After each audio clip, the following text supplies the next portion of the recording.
가 너희를 우리 손에 넘기시리라. 아멘. 사랑합니다. 네, 우리 좌우 앞뒤 보시면서 사랑합니다 인사해 볼까요? 사랑합니다. 오늘도 좋은 날이고 행복한 날일 줄 믿습니다. 좋은 날입니다. 행복한 날입니다. 작년에 제가 이맘때쯤에 6주간에 걸쳐서 말의 힘에 관한 설교를 했습니다. 여러분 기억하십니까? 6번에 걸친 그 설교를 통해서 어떻습니까? 여러분의 언어가 조금은 바뀌었습니까? 쉽지 않죠. 저도 제 말을 바꾸는 게 참 어려웠습니다. 늘 부정적이고 비판하는 말을 입에 달고 살았습니다. 평생을 그렇게 살았습니다. 무의식적으로 우리가 하는 것이 무엇입니까? 망했네. 뭐만 하면 맨날 망했대 아닙니까? 죽겠네. 이 소리라는 것입니다. 다 끝났네. 이 얘기예요. 제가 이 직전 교회에 있었던 조윤선 목사님한테 그래서 혼을 많이 났습니다. 제 말 때문에. 개척 전에 제가 그 목사님이랑 거의 매일을 붙어 다녔는데 그러다 보니까 날마다 실시간으로 교정을 받았습니다. 제가 무슨 말만 하면 이제 계속 지적을 받는 것이죠. 그렇게 말하면 안 돼. 그런 말 쓰면 안 돼. 뭐 단어에 대해서도. 그렇게 한 3개월을 지내니까 같이 붙어서 지내니까 정말로 말이 바뀌었습니다. 제가 마음 같아서는 정말 그렇게 하고 싶습니다. 이게 사람이 잘 안 변하는데 그래도 바뀌는 유일한 수단이 뭐냐면은 내가 인정하고 권위 있는 사람의 반복된 교육이에요. 반복된 학습. 그러면 이제 조금이라도 변한다라는 것입니다. 그래서 제가 마음 같아서는 한 1년 내내 말의 힘 설교를 하고 싶습니다. 1년 내내 하고 싶은데 진지하게 그런 생각도 해봤는데 고민 중에 있습니다. 평생에 여러분들의 언어를 바꾸는 게 어떤 저의 약간 사명과 같은 그런 마음을 가지고 있다는 것입니다. 근데 그렇게 못하더라도 좀 더 자주 반복적으로 주기적으로 말의 힘에 대한 AS 설교를 좀 해드려야 되지 않나 생각을 하면서 이제 오늘 말씀을 준비해 보았습니다. 저는 오늘 말씀을 통해서 믿음의 싸움이 곧 말의 싸움임을 여러분과 함께 나눠보려고 합니다. 말씀의 제목은 말하는 대로입니다. 인류는 말에 힘이 있다라는 것을 발견을 했습니다. 그리고 이걸 학문으로 발전시킨 것이 언어 철학이라는 학문입니다. 언어 철학이라는 학문에 수많은 내용과 논증들이 있지만 내용은 하나입니다. 말에는 힘이 있다라는 거예요. 말에 힘이 있다. 이것만 기억하시면 됩니다.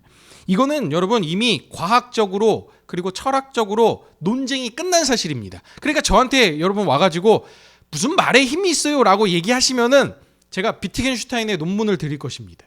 그럼 그걸 읽어보시고 이미 아주 오래전에 논쟁이 끝난 이야기라는 것을 여러분들 기억하시면 된다는 것입니다. 이런 겁니다.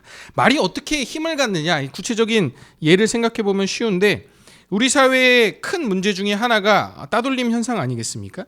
이게 학교건 직장이건 간에 남을 따돌리는 일이 비일비재하다라는 것입니다. 이 단어로 쓰자면 왕따 아니겠습니까? 제가 이런 단어를 쓰고 싶지 않은데 어쩔 수 없이 한번 사용을 합니다. 우리 사회 이 따돌림의 문제가 크게 자리 잡은 것은 오래된 일이 아니라는 것입니다. 얼마 되지 않았습니다. 근데 그 시점이 학자들이 살펴보니까 언제부터냐? 이제 일본의 이지메라는 안 좋은 문화가 이제 한국으로 넘어오면서부터 그런 따돌림의 현상이 본격화되었다라고 얘기를 합니다. 우리가 이 일본의 이지메를 왕따라는 단어로 규정을 했습니다. 그러니까 우리 안에 존재하지 않았던 새로운 단어가 창조되었다라는 것이죠. 이렇게 왕따라는 단어가 생기면서부터 따돌림의 현상이 급격하게 늘기 시작했다라는 것입니다. 단어가 사회의 현상을 만들어냈다는 것입니다. 물론 우리나라에도 따돌림이라는 게 있었죠. 소외됨의 현상이 있었는데 이렇게 사회적인 문제가 될 만큼 심각하진 않았다는 것입니다. 대신 우리에게는 아주 좋은 문화가 있었죠. 뭐죠? 깍두기 문화라는 게 있었습니다. 저도 어렸을 때 저희 형이 이제 2살 차이가 나는데 형들이랑 같이 놀려고 하면 늘 저를 안 껴줬다라는 것입니다. 제가 쓸모가 없었다라는 것이죠. 그러면은 야 그러면 얘 깍두기 시켜주자 이렇게 깍두기 문화가 있었습니다. 이게 뭡니까? 힘이 없고 더 어린 애들을 소외시키지 말자라는 이야기 아니겠습니까? 참 좋은 문화였는데 이 깍두기라는 단어가 왕따에 의해서 대체되었다라는 것입니다. 그래서 이미 존재하던 그 사회 현상이 단어로 규정되니까 힘을 더 얻게 되었다라는 것입니다. 이렇게 말에는 분명히 힘이 있다라는 것입니다. 이미 존재한 현상이죠. 그게 없었던 것이 새로 만들어졌다는 건 아니지만 그 사회적 현상을 단어로 만들고 규정하니 사회적인 현상에 힘이 생겼다라는 것입니다. 이건 우리가 부정할 수 없는 사실입니다. 철학자들과 과학자들이 이렇게 뒤늦게 찾았을 뿐이지 언어에 말에 힘이 있다라는 것은 이미 수천 년 전에 성경에 기록된 사실입니다. 성경은 처음부터 끝까지 말에 힘이 있음을 이야기하고 있습니다. 창세기는 하나님께서 말씀으로 세상을 창조하신 이야기입니다. 그리고 신약 이야기는 그 말씀이신 하나님이 인간의 몸으로 이 땅에 오신 이야기라는 것입니다. 말씀이신 하나님이 인간의 몸을 입어 이 땅에 온 예수 그리스도의 이야기라는 것입니다. 구약과 신약을 망라하고 성경이 말이 가지고 있는 힘이 얼마나 큰지를 이야기하고 있다는 것입니다. 여러분, 말로 사람을 살릴 수도 있고 말로 사람을 죽일 수도 있다는 거예요. 말에는 정말 힘이 있다는 것입니다. 그냥 내뱉는다고 끝나는 게 아닙니다. 원망하는 말을 하면 저주를 받고 간구하는 말을 하면은 도움을 얻는다는 것입니다. 이게 성경이 가르치는 말의 힘이라는 것입니다. 이것은 진리예요. 믿으면 좋고 안 믿어도 뭐 어쩔 수 없습니다. 어떤 이런 조언이 아니라 하나님이 우리에게 약속하신 진리의 말씀이라는 것입니다. 자, 한번 본문을 살펴보도록 하겠습니다. 본문은 우리가 잘 알고 있는 다윗과 골리앗의 대결입니다. 우리는 다윗과 골리앗의 싸움을 연약한 다윗이 힘센 골리앗을 이긴 그런 단순히 어떤 힘의 싸움이라고 생각을 하는데 그렇지 않습니다.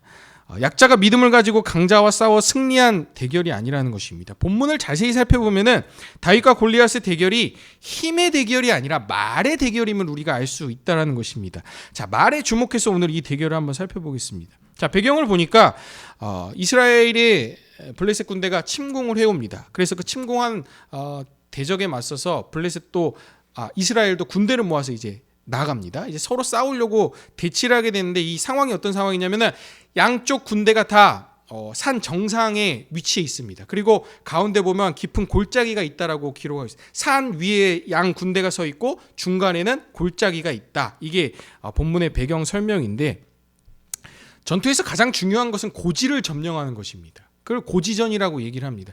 왜냐하면 위에서 방어하는 편이 훨씬 쉽기 때문입니다. 한번 생각해 보세요. 여러분, 아래에서 위로 올라가는 군대가 있고 위에서 아래로 내려오는 군대가 있으면 누가 이기겠습니까? 병력이 똑같다고 전제하면 당연히 위에서 아래로 내려오는 군대가 이깁니다. 몇 배의 힘이 더 필요합니다. 아래에서 치고 올라가려면. 그게 군 기본의 전투의 가장 기본적인 전술입니다. 위에서 지켜야 돼요. 그래서 위에서 아래로 쳐서 내려와야 되는 게 가장 기본입니다. 기세의 싸움이라는 것입니다.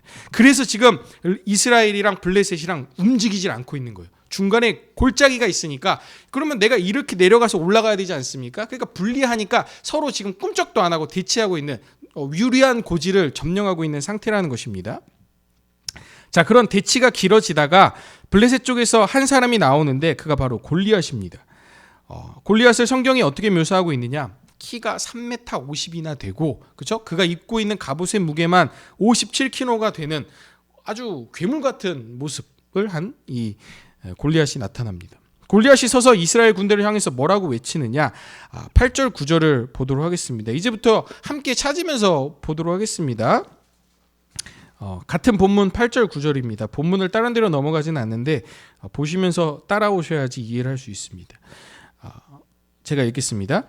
그가 서서 이스라엘 군대를 향하여 외쳐 이르되 너희가 어찌하여 나와서 전열을 벌였느냐? 나는 블레셋 사람이 아니며 너희는 사울의 신복이 아니냐? 너희는 한 사람을 택하여 내게로 내려보내라. 그가 나와 싸워서 나를 죽이면 우리가 너희의 종이 되겠고 만일 내가 이겨 그를 죽이면 너희가 우리의 종이 되어 우리를 섬길 것이니라 말하고 있습니다. 이러고 있지 말고 우리 그냥 나랑 1대1로 붙자 이 얘기라는 것입니다. 야, 이렇게 대치하고 우리가 힘들게 가지 말고 나랑 1대1로 싸워서 이기는 쪽이 전쟁의 승리를 가져가자 말을 하고 있습니다. 근데 우리가 이 대사와 그의 외형을 보면서 착각하고 있는 게 뭐냐면은 골리앗이 창을 들고 싸운 자라 생각을 합니다. 창을 들고 싸우러 나온 자라 생각을 합니다.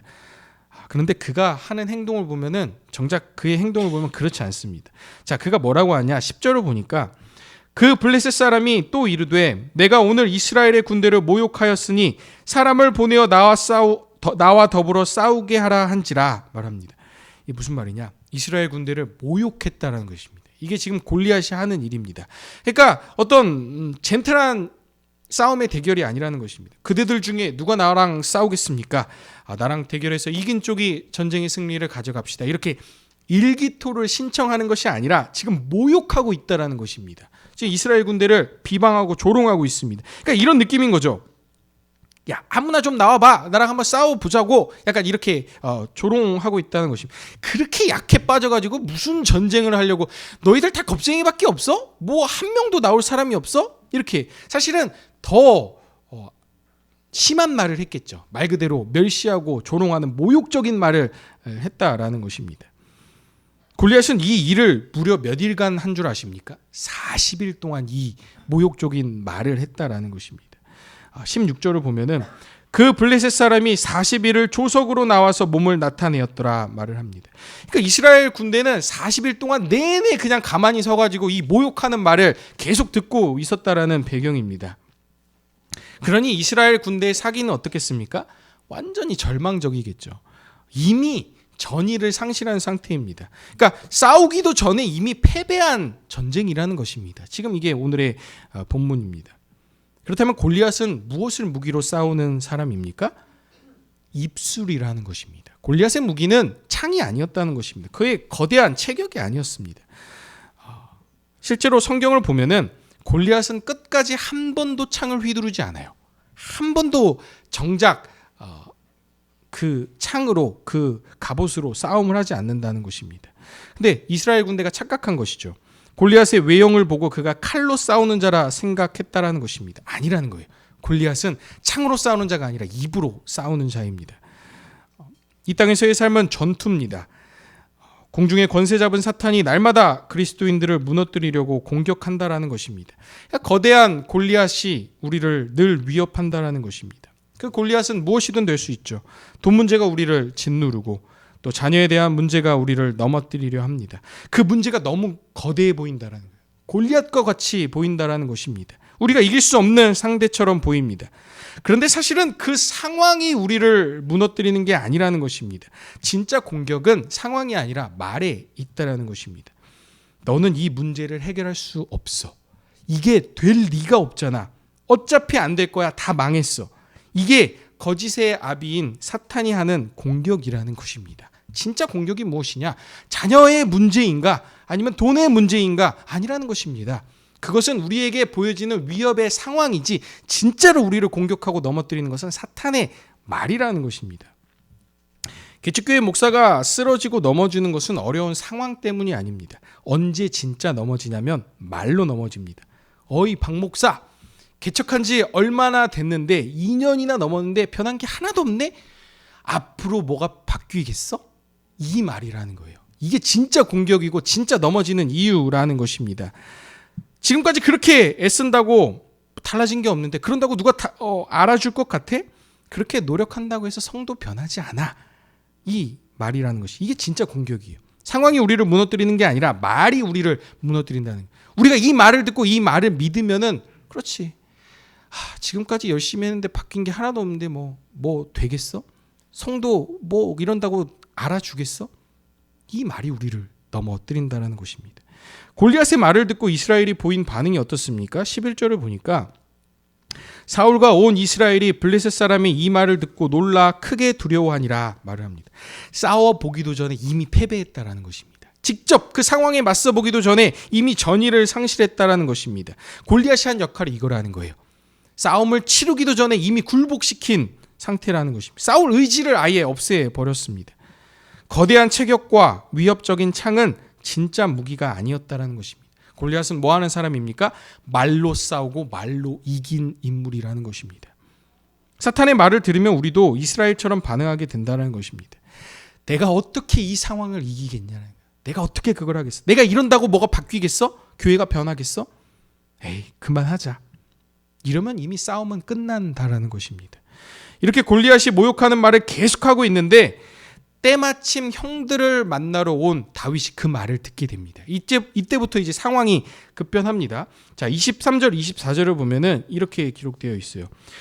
그들과 함께 말할 때에 마침 블레셋 사람의 싸움 도두는 가드 사람 골리앗이라 하는 자가 그 전년에서 나와서 전과 같은 말을 하매 다윗이 들으니라. 이스라엘 모든 사람이 그 사람을 보고 심히 두려워하여 그 앞에서 도망하며 말을 합니다. 그러니까 전과 같이 똑같이 오늘도 골리앗이 나와서 모욕하는 말, 전의를 상실하는 말 다 계속해서 그 얘기를 하고 있는데 그 말을 다윗이 들었다는 것입니다. 많은 이스라엘의 모든 군대가 그 말을 듣고 두려워하고 도망하는 와중에 유일하게 그 말을 반박하는 인물이 나타난다는 것입니다. 이제부터 다윗과 골리앗의 말싸움이 시작됩니다. 제가 쭉 읽어가면서 보여드리겠습니다. 26절을 보면은 다윗이 곁에 서 있는 사람들에게 말하여 이르되 이 블레셋 사람을 죽여 이스라엘의 치욕을 제거하는 사람에게는 어떠한 대우를 하겠느냐. 이 할례 받지 않은 블레셋 사람이 누구이기에 살아계시는 하나님의 군대를 모욕하겠느냐 말을 합니다. 저가 누구이기에 하나님을 모욕하고 있냐는 거예요.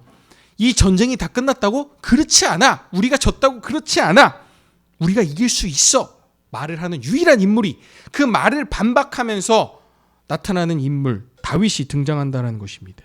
자, 이어지는 32절을 보니까 다윗이 사울에게 말하되 그로 말미암아 사람이 낙담하지 말 것이라 주의 종이 가서 저 블레셋 사람과 싸우리이다 하니, 그러니까 전부 다 낙담한 상태라는 것입니다. 블레셋 이 골리앗의 말로 인해서 전부 다 낙담하고 있는데 낙담하지 말라는 거예요.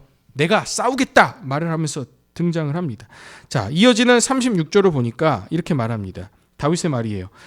주의 종이 사자와 곰도 쳤은즉 살아계시는 하나님의 군대를 모욕한 이 할례 받지 않은 블레셋 사람이리이까 그가 그 짐승의 하나와 같이 되리이다. 내가 이길 수 있다라는 거예요. 내가 싸워서 승리할 수 있습니다. 이 말을 하고 있다라는 것입니다. 그리고 이 자신감의 근원이 어디서 온 것이냐? 하나님으로부터 나왔습니다. 37절을 보니까 또 다윗이 이르되 여호와께서 나를 사자의 발톱과 곰의 발톱에서 건져내셨은즉 나를 이 블레셋 사람의 손에서도 건져내리이다.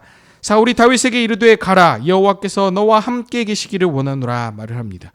다윗은 낙담을 주는 골리앗의 말에 굴복하지 않고 나와 함께 하시는 하나님 안에서 내가 이길 수 있다라 말을 했다라는 것입니다. 자, 그렇게 담대하게 맞서 싸우러 온 다윗을 향해서 골리앗이 다시 말을 합니다.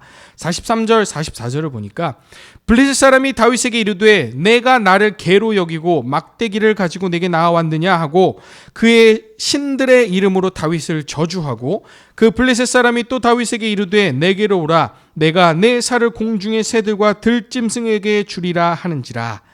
여러분 보이십니까? 이게 지금 계속하고 있는 말이 뭐냐? 골리앗은 말로 싸우는 자라는 거예요. 말로 겁주고 위협하는 자라는 것입니다. 큰 덩치와 창은 위협의 도구일 뿐이지 진짜로 낙심시키고 싸움을 하고 있는 도구는 입술이라는 것입니다. 계속해서 이 장면도 보면은 신들의 이름으로 다윗을 저주했고 내 살을 공중의 새들과 들짐승들에게 주겠다 살벌하게 위협을 하고 있다는 것입니다. 그러니까 전부 다 이 말 앞에서 두려워 떨고 전부 다 도망쳤다라는 것입니다. 한 번도 싸워보지 않고 보이는 외적인 모습과 그가 뱉는 말 얼마나 무섭습니까? 갈기갈기 찢어가지고 새들과 들짐승에게 너의 살점을 나눠주겠다 이 말 앞에서 전부 다 두려워 떨었다라는 것입니다. 계속해서 본문이 보여주고 있는 바는 지금 여러분 재밌어요. 싸워본 적이 없다라는 거예요. 골리앗이 지금 누구랑 싸워본 적이 있습니까? 아무것도 없어요. 계속해서 말만 하고 있어요. 말의 대결을 보여주고 있다. 골리앗이 말을 한 걸 듣고 두려워 떨었고 그 말에 대해서 다윗이 반박하는 말을 했고 다윗과 골리앗이 싸우러 나왔을 때 다시 한번 골리앗이 말로 위협하고 있는 장면이라는 것입니다. 다윗이 전혀 겁내지 않고 이렇게 말을 합니다. 뭐라고 반박하느냐? 46, 47절을 보니까 오늘 여호와께서 너를 내 손에 넘기시리니 내가 너를 쳐서 내 목을 베고 블레셋 군대의 시체를 오늘 공중의 새와 땅의 들짐승에게 주어 온 땅으로 이스라엘의 하나님이 계신 줄 알게 하겠고 또 여호와의 구원하심이 칼과 창에 있지 아니함을 이 무리에게 알게 하리라. 전쟁은 여호와께 속한 것인즉 그가 너희를 우리 손에 넘기시리라 말을 합니다. 그러니까 골리앗이 그렇게 말을 한 것을 다시 한번 반박하는 것이죠. 자, 그리고 시작된 싸움은 단 두 절로 끝납니다. 이게 정말 딱 두 절이 뭐로 어떻게 시작하냐면은 다윗이 달려가서 돌멩이를 던졌더니 맞고 죽었더라. 끝이에요. 이게 진짜 실제 싸움은 아주 시시하고 별 볼 일 없이 단 두 절 만에 끝난다는 것입니다. 근데 계속해서 성경이 대결을 보여준 바가 무엇입니까? 육체의 대결이 아니에요. 칼과 창의 대결이 아니라 입술의 싸움을 보여줬다는 것입니다. 계속해서 졌던 거는 말로 졌다라는 것입니다. 다윗은 어떻게 싸워 승리했습니까? 말싸움에서 이긴 자라는 것입니다. 사랑하는 성도 여러분, 그렇다면 이스라엘이 골리앗의 말을 들었던 까닭은 무엇입니까? 하나님을 잊었기 때문이라는 거예요. 이 전쟁을 내가 하고 있고 나의 능력에 따라서 승패가 정해진다고 착각했기 때문이라는 것입니다. 그런데 반대로 다윗이 골리앗의 말을 듣지 않았던 까닭은 하나님을 잊지 않았기 때문이라는 것입니다. 이 전쟁이 나의 능력이 아니라 하나님의 손에 달려있음을 믿고 고백했다라는 것입니다. 결국 이 차이라는 거예요. 우리 입술에서 나오는 말은 우리의 믿음을 표현하는 도구라는 것입니다. 할 수 없어, 안 될 거야, 나는 못해라는 이 말은요, 단순한 말이 아니라는 것입니다. 우리가 저 골리앗을 어떻게 이길 수 있어라는 그 말은, 나는 망했어, 나는 할 수 없어라는 말은 하나님이 살아계시지 않다는 나의 믿음의 고백이라는 것입니다. 그렇죠? 하나님이 전능하신 분이고 하나님이 모든 일을 역사하시고 창조주시라면 왜 그 일이 불가능하겠냐는 거예요. 나는 할 수 없지만 하나님은 하실 수 있다라는 것이 믿음의 고백이라는 것입니다. 이 차이라는 거예요. 우리가 하는 말은 우리의 믿음의 고백이라는 것입니다. 근데 다윗이 말을 하죠. 내가 능력이 있어서가 아니라 하나님이 살아계신다라는 거예요. 하나님이 전쟁을 주관하고 계시기에 나는 그것을 믿고 싸우겠다라는 말 표현을 했다라는 것입니다. 그러니까 우리가 내뱉는 모든 말은 하나님이 살아계시거나 하나님이 살아계시지 않거나 그 믿음을 표현하는 단어라는 것입니다. 하나님이 살아계시고 능력이 있는데 왜 그 일이 될 수 없냐라는 거예요. 왜 망했다, 우리는 할 수 없다라는 말이 나오냐는 거예요. 그것은 하나님이 살아계시지 않다는 나의 믿음의 고백과 동일하다라는 것입니다.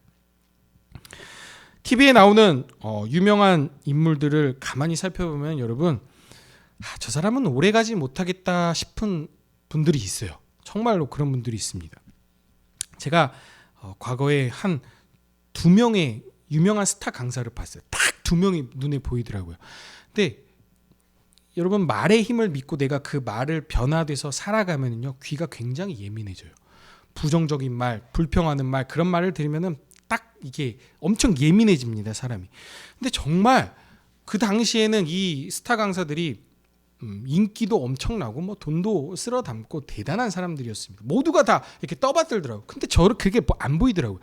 선생이라고 학생들 앞에서 가르치는데 하는 말들이 얼마나 교만하고 얼마나 모욕적인 말을 하고 얼마나 또 입만 열면 욕을 하든지 정말 언어가 천박했다라는 것입니다. 그러니까 그걸 들으면서 아니 무슨 선생이라는 자가 선생이 아니구나. 선생이라는 자들이 어떻게 학생들 앞에서 저런 말을 하고 어떻게 저렇게 말을 표현할 수 있을까? 정말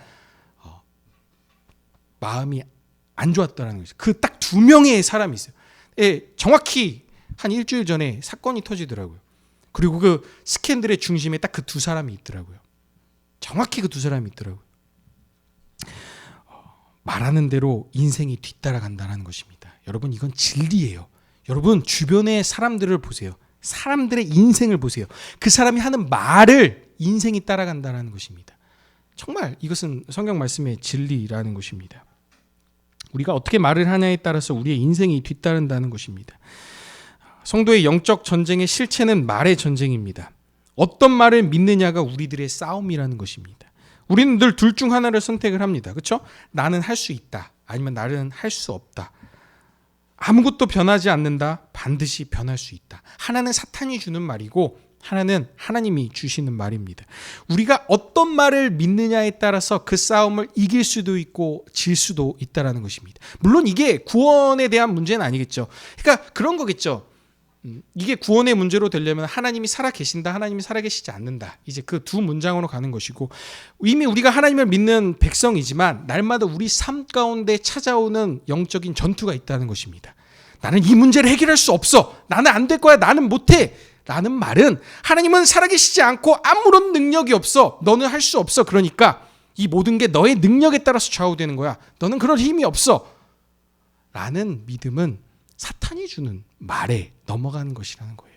이게 우리가 싸움에 진다라는 것입니다. 근데 우리가 그 생각이 들고 그 말을 가져다 사탄이 가져다 줄 때 반박을 해야죠. 다윗처럼 말을 해야죠. 나는 할 수 없어.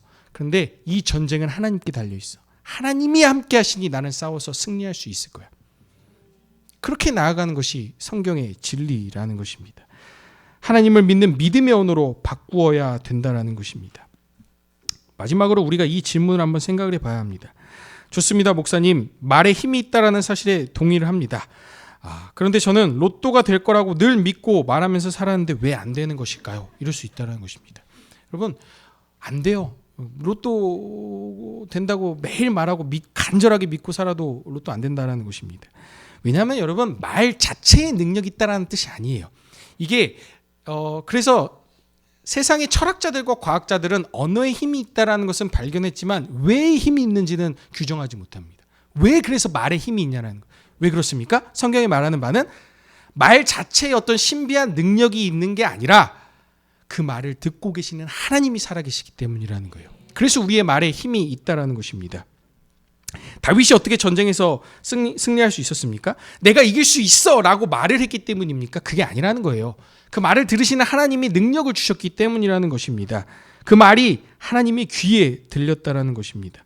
하나님은 다윗의 말을 들으셨고 자신의 뜻과 맞았기 때문에 이루어 주셨다는 것입니다. 하나님의 뜻과 맞았다는 것입니다.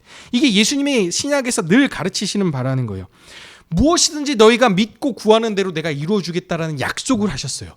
근데 이 약속은 그냥 주신 게 아니에요. 우리가 그 괄호를 마음대로 지웠다라는 것입니다. 여기에는 조건이 있어요. 그러니까 무엇이든지 너희가 나에게 구하면 내가 다 이루어 주겠다. 근데 괄호 열고 하나님의 뜻에 맞는다면, 그리고 괄호 닫고라는 것입니다. 이게 전체 문맥을 해석하면은 다 이해되는 건데 딱 이 문장만 가지고 와서 그럼 뭐든지 구하면 그러면 로또를 구해야죠. 그렇죠? 내가 승진하기를 구해야죠. 그게 아니라 전체 문단을 보면은 하나님의 뜻에 맞게 구하는 자에게는 내가 무엇이든지 다 주겠다라는 그 괄호가 있다라는 것입니다. 근데 우리가 그 괄호 다 지우고 내가 무조건 믿는 대로 말하는 대로 다 될 거라고 생각한다라는 것입니다. 그거는 이제 성경이 이야기하는 바가 아니라는 것입니다. 말하는 대로 된다는 뜻은 내가 원하는 대로 이루어진다라는 말이 아니라 하나님의 뜻 안에서 말한 것이 이루어진다라는 의미라는 것입니다. 그러니 사랑하는 성도 여러분, 하나님의 뜻에 합당한 말을 하시기 바랍니다. 나의 욕심과 나의 어떤 하나님을 움직이려는 수단으로 삼는 것이 아니라 정말 하나님이 기뻐하시는 그 말을 하시라는 거예요. 그 말을 하면은 반드시 그대로 이루어진다는 것입니다. 무엇이겠습니까? 소망의 말이겠죠. 사람을 살리는 말이겠죠. 우리 가정은 행복해. 내 남편은 정말 최고야. 내 자식은 가장 나에게 복된 자녀야. 말을 하라는 것입니다. 이게 하나님의 뜻에 합당한 말이라는 것입니다.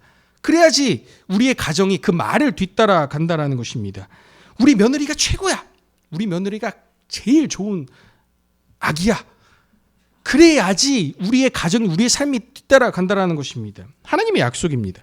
우리 교회는 너무 사랑스러워. 내 인생은 정말 최고야. 나는 가치가 있는 사람이야.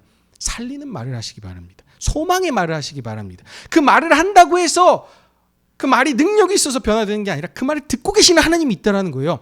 성경 처음부터 끝까지 다 읽어보세요. 결국은 그 말을 하고 있는 것입니다. 너가 무슨 말을 하고 있냐는 거예요. 나에게 원망하는 말을 하고 있냐? 저주하는 말을 하고 있냐? 내가 그대로 이루어줄게. 내가 그 말 듣고 있다는 거예요. 어떻게 출애굽에서 벗어날 수 있었습니까?